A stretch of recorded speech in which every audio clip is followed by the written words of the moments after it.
Hi, welcome to Magpie Moonchild. My name is Kayleigh and this is a deck unboxing and first look at the Arcana Mortis Tarot by MVNDEEP.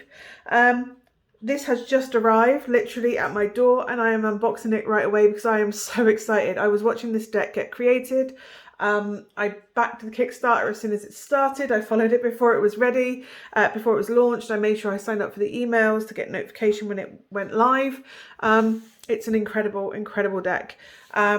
So yeah, and then we had to go through the Etsy thing because they changed our VAT and tax system. So sellers abroad had to pay VAT their side. It was really confusing. So I had to buy it on Etsy in the end instead of Kickstarter, but I found it through Kickstarter. So anyway, this is a black, white and red ink deck. And it is based, well, it's traditional, it's gorgeous, you will see. So it has this little sticky label on the top. I really hate breaking stickers, but I have to get into this deck, or at least I think so. Actually, I could just use my scissors and gently nick the plastic where it isn't already. It is partially cut anyway, but there we go. Hopefully it's a tuck box. So there we go, it's open. So the tuck box has this this border, gorgeous border with what looks a bit like the Ouroboros. I can never say that word. The snake that's eating its own tail. I can never pronounce the name in Norse either. Loki's son who circled Midgard. Jotun something. Anyway, on the side we have the sun, the moon and the stars in this gorgeous style. Same on the other side, and the top and bottom both, well, the top is plain but the bottom has the print details. Published by Mandeep, Singh. So it says the Arcana Mortis Tarot marries the concepts of life and death. Its skeletal art contrasts strongly with the living and is meant to remind you to consider the readings in the context of these larger ideas. The suits for the minor arcana have been changed to daggers, goblets, coins and staffs as a way to reflect the aesthetic and symbolism of the deck. Each of the cards incorporates imagery that mixes mythological ideas and characters, giving the deck a fantastical and almost archaic feel. Many cards invoke imageries of deities, mythical creatures, legends, and the mundane in an attempt to aid in the exploration of the self and other spiritual matters. When using these cards, keep the phrase memento mori in mind. Oh, I'm so excited. So let's get this deck open. Let's have a look. Oh, yes. So it is a tuck box. There is a booklet. I will get to the booklet in a minute. I'm just going to compare how they are size-wise so that they are traditional tarot size. These cards.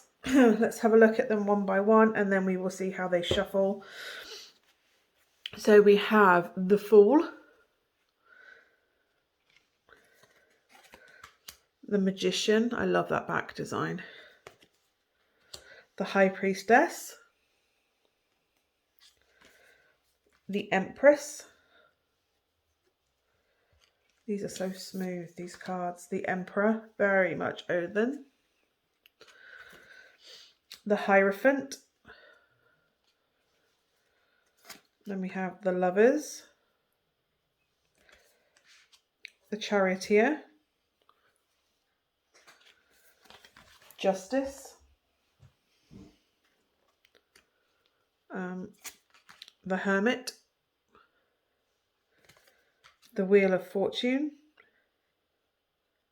it's almost like we're chained to fate, the Hanged Man. I feel like I've missed one in the middle. There you go. Strength was there in between those. So yeah, the Hanged Man. Death.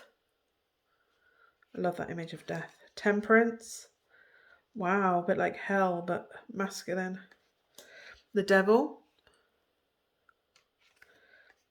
The Tower. The Star. Is that water and wine or water and blood? You choose. The Moon. Wow, that's powerful. Oh, where's the sun gone? Sorry, these are sticking next to each other. The Sun. Judgment. Is that Anubis? You may enter heaven if your heart weighs the same as a feather. The World. So we have the Druid.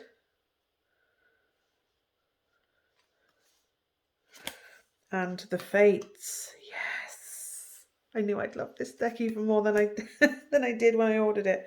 So we have the Ace of Staffs. Staffs for Wands. Fire. Two of Staffs. The 3. The 4. The 5. 6. 7. The 8. Oh wow, that's powerful. The 9. And the 10. Then we go into the Page. The Knight. The Queen. And the King. Then we go into the Ace of Goblets, so cups. The 2. The 3. The 4. 5. The 6. The 7. I love the pop of red. 8. The 9. The 10. And the Page. The Knight. The Queen. Wow. And the King of Goblets. Then we go into the daggers, swords, ace. 2. Oh wow, that's a hard choice to make. To cut off your hand in order to escape. This was the card that made me buy this deck. The 3 of daggers. 3 of swords. Anyone who knows my unboxings knows that the 3 of swords tends to be the one that pulls me in. And this really was. Look at that detail. Unbelievable. 4 of daggers. 5. Wow, somebody trying to free that. Real has a sting of divorce about that. Determined to just get free. 6 of daggers. 7 of daggers. The 8. Ah, I like that. Somebody's hoodwinked them. The 9. The 10. Yeah, Black Moon. The Page of Daggers. The Knight. The Queen. And the King. Third eye there. Perception. Ace of Coins. The 2 of Coins.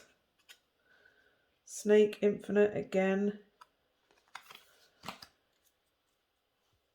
And then we have the 3 of Coins. A Magpie for the 4 of Coins. Oh my god, I love a magpie. The 5 of Coins. The 6 of Coins. 7. The 8. The Blacksmith working away. The 9. The 10. The Page. Oh, the Knight is stuck to the bottom of the page. The Knight of Coins. The Queen. And the King. Oh, that's quite symbolic actually, that there's the bones. He sat on a throne of bones. It's like, what is the cost to achieve what he wants to achieve? So yeah, they are this gorgeous matte cardboard. They're quite thick. If anyone's got Lumina Tarot, it kind of feels like that cards. It's very good quality cards. I can't remember what the price point for this was. But I would easily pay £60 for these. So with the quality that's in them, I'm just gonna, yep, they separate. They want a riffle shuffle, casino shuffle, whatever you call it, whatever you name that as, where you do that. But yeah, look, riffle shuffle, it doesn't matter which way I do them, they still stay straight. So really good quality card stock. It's matte printed, as I said. The back isn't reversible because obviously that can only go one way up. So you would know if you had reversals coming up when you were drawing. It's not the end of the world. A lot of decks don't actually have reversible backs, so it's not the end. Like I said, it's not the end of the world. I love the black, white and red colour scheme, and it's a nice solid strong red, but not overly popping, if that makes sense. It's there. It's not making a point that it's there. It's there as part of it. It's integral to the designs. I really like the tone of red. Let's have a quick look at the booklet. Oh, I didn't do handover shuffling. Handover shuffling. Yeah, they're not clumping. They want to go individually. They're not going in piles. They're quite happy to come off separate. Often when you first get a deck, sometimes they feel a bit stuck together, like they wouldn't come on their own. But these would, if you look, it doesn't take much to separate them. It's quite easy to get one out. Okay, so Arcana Mortis. So we have this introduction, major arcana, and then we have the Fool, the Upright, the Reversed, and the Art, and then a phrase at the bottom of those. I think that's the same the whole way through these major arcanas. Then we have the Druid and the Fates. They only seem to have upright meanings. They don't have reversed by the look of it on those two new cards. And then there is the minor arcana, so Staff. So it explains about ruled by fire and a bit there about it. And then it starts with the King. And then it descends through down to... oh no, hang on. So it does the King, the Queen, the Knight, the Page, and then goes Ace to 10. Okay, and then the same with goblets. Same with goblets, cups, and then we go daggers, ruled by ether. And then we go into coins, ruled by earth. Actually, I think I prefer it as ether instead of air.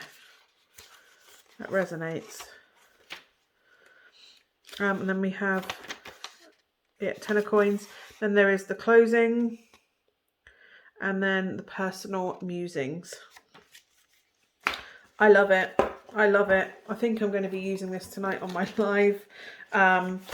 Stunning, absolutely stunning deck. Excellent quality. The only thing I would wish more is that it had a perhaps more polished box for it to be stored in. Maybe one of the books with the magnets. The magnetic type books, I'd have been happy. I'm just going to grab one. There you go, Orphic. There you go, Orphic. Red and black and white. Again, I would have happily paid a little bit extra to have a magnetic box. That is the only criticism I can give it though, is just the outside box. And to be honest, you can stick it in a bag or stick it in a wooden box. Or do whatever you feel with it. You don't have to keep it in the box. I just like to store mine in their boxes because then I have so many. I can see what they are. But yes, maybe, just maybe, it would have been nice to have this kind of magnetic closure box. It's a bit less, it's hardier. I find tuck boxes quite hard to get into without kind of damaging the box. If you look, it's already starting to, I know it's had the sticker there and it's pulled a little bit there, but tuck boxes don't last very long to protect the deck. So I just prefer this type of box. That's the only criticism I would have though with this deck. So yeah, anyway, if you have any questions, absolutely let me know. Thank you so much for joining me. I will see you again soon. Bye for now.